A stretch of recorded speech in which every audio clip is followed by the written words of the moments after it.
थानायाव केस होदों एसपिखौ खावलायदों एटाक खालामलायनाय जादों मा जादों भिडिअखौ नायबा नोंथांमोना नुनो मोनगोन बेजों लोगोसे राजखान्थिनि बेलायाव दिनै पार्सनेल एटाक नखर एबा फेमिलिखौ लानानै बे मोनसे दुखुनांथावना खोथा जियानो जाया मानो भिडिअखौ नायलांबा नोंथांमोना बुजि मोनगोन आरो पार्सनेल एटाक जेरैबायदि खालामदों बा बिसि फिसाय हिनजावखौ लानानै जेरैबायदि जादों बेखौ गनायथावना नङा बेबायनो राजनितिखा दिनै दङ गाबोन गैया बेनिखायनो नखर आरो बिसि फिसायखौ लानानै पार्सनेल एटाक खालामाबा मोजां जायो जोंनि दिनैनि समाव आरो नोंथांमोना ससियेल मिडियायाव गोबां भाइरेल जानाय नुनो मोनखादों गर्जन मोसाहारि सारजों प्रेक्टिकेल सारजों एक्सन रिएक्सन जालायदों बिथांमोननि गेजेराव जे गर्जन मोसाहारियाबो माबा मोनसे बुंबाय आरो प्रेक्टिकेल बसुमतारी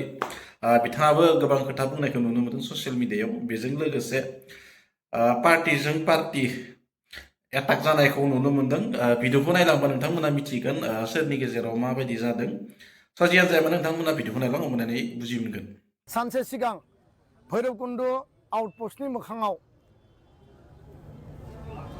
इउपिपिएलनि सापर्टार गाखोनाय गंसे गारि AS12 AG 1577 बे गारिखौ अन्थाइ खुबैनानै BPF दोलोनि रेहन दैमारिनि बिथांनि जिखिनि गुन्दा बाहिनी दङ जिखिनि बिथाङा गें फिसिनानै दोनदों आरो मोनफ्रोम जायगायाव गंथाम गंब्रै गारि गें फिसिनानै दोनदों जाहो लोंहो दोनदों केम्प खालामनानै थाखा फैसा होनानै दोनदों बे मानसिफ्रा अन्थाइ खुबैनानै गारिखौ सिफायदों जों थानायाव केस होदों एसपिखौ खावलायदों आरो स्पेसियेल DGPखौ खावलायदों DGP बिथांखौ खावलायदों आरो आसाम सरकार भारत सरकारनिसिम इलेक्शन कमिशन अफ इन्डियानिसिम रिटार्निं अफिसारनिसिम जों कमप्लेन हरदों जे भैरबकुंड समष्टि उदालगुरि विधानसभा समष्टियाव जि गें आरो जि फैसा आरो जि गुन्दा फिसिनानै इलेक्शन देरहानायनि जि परिकल्पना खालामदों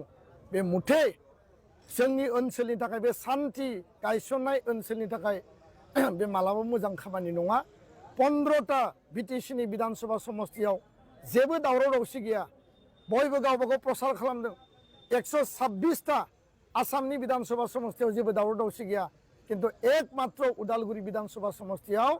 रेहन दैमारी बिथांनि गुन्दा बाहिनी बे गेंआ थाखा फैसा जाहो लोंहो रायजो राजानियाव फैसा थाखा गारहैदों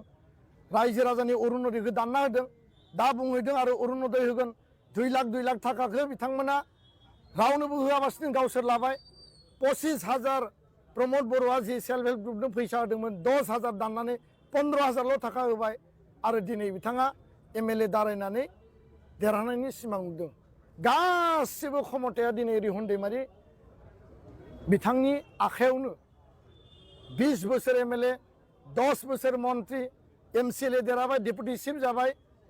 टाउन कमिटिनि चेयारमेन हस्पिटालनि चेयारमेन कलेजनि चेयारमेन हाई सेकेन्डारिनि चेयारमेन डिस्ट्रिक्ट स्पर्ट्स एसोसिएशननि चेयारमेन बिथाङा रावनोबो क्षमता रावनोबो पजिशन रावनोबो हगारनो गोसो गैया गावनो नांजोबगौ समस्त क्षमता अधिकार